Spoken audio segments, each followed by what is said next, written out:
Will President Félix Tshisekedi step down in 2028?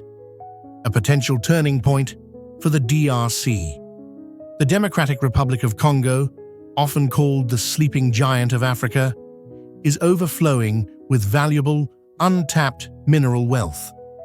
But what if its future came down to a single bold decision in the year 2028? Picture this: a leader at the height of his power decides to walk away, not due to pressure, but out of principle. Sounds unlikely, yet that's exactly what Félix Tshisekedi, the current head of state, claims he's planning to do. If he stays true to his word, he could become the first Congolese president in history to honor the constitutional term limits and step aside willingly. But there's a twist. This isn't just about one man's legacy. It's about the entire future of the DRC, its political stability, its place on the global stage, and the ripple effect it could have across the African continent. Could Tshisekedi become a trailblazer, or is this all part of a risky game that could end in disappointment? Let's unpack this.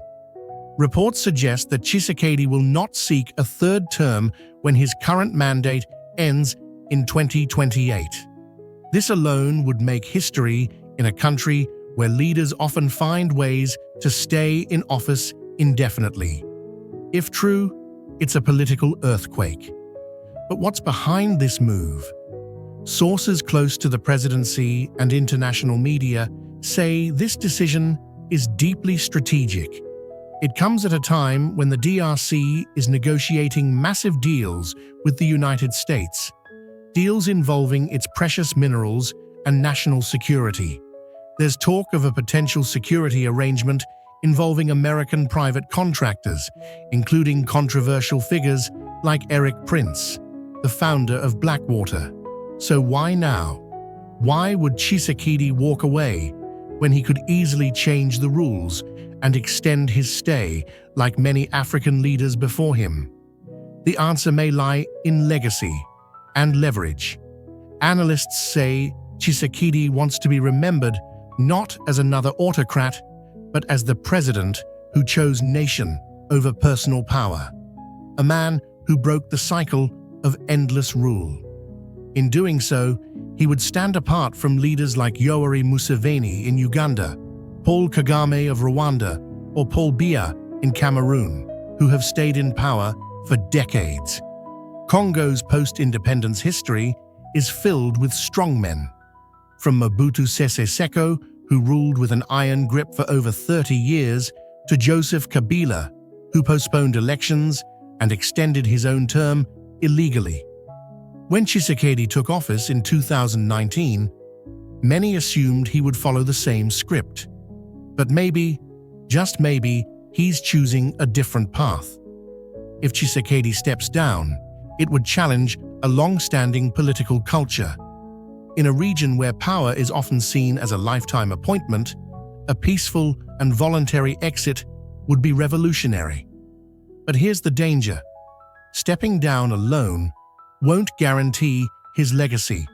What matters is what he leaves behind. The east of Congo remains plagued by violence, with armed militias and foreign interference destabilizing the region.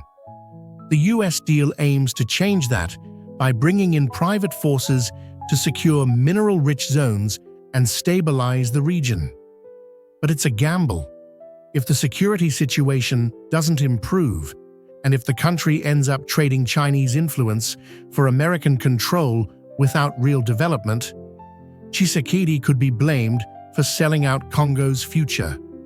Imagine if mercenaries arrive, but peace doesn't. Imagine if cobalt and lithium are exported en masse, but the Congolese people remain impoverished. The applause would be short-lived. History would remember not his peaceful exit, but the turmoil that followed. Tshisekedi's decision must be backed by results, strong institutions, economic reforms, and improved security.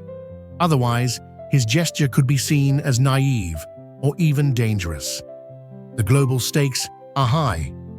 The US is eager to counter China's dominance in the mining sector, especially as tensions between the two superpowers rise. With China restricting access to key rare earth elements and tightening its grip on critical supply chains, the DRC has become essential to Washington's strategic ambitions. But American companies need guarantees, stability, legal protections, and a reliable political environment. Tshisekedi's promise to step down is more than a political statement. It's part of the pitch to international investors that Congo is ready for long-term, transparent partnerships. Still, no leader makes a move like this without some political calculation. Tshisekedi is reportedly looking for US backing, not just financially, but diplomatically. He wants his administration to be seen as a reformist force capable of transforming the country's image. There's also talk of a new constitution tailored to Congo's specific needs, breaking away from imported systems and creating a locally driven governance model.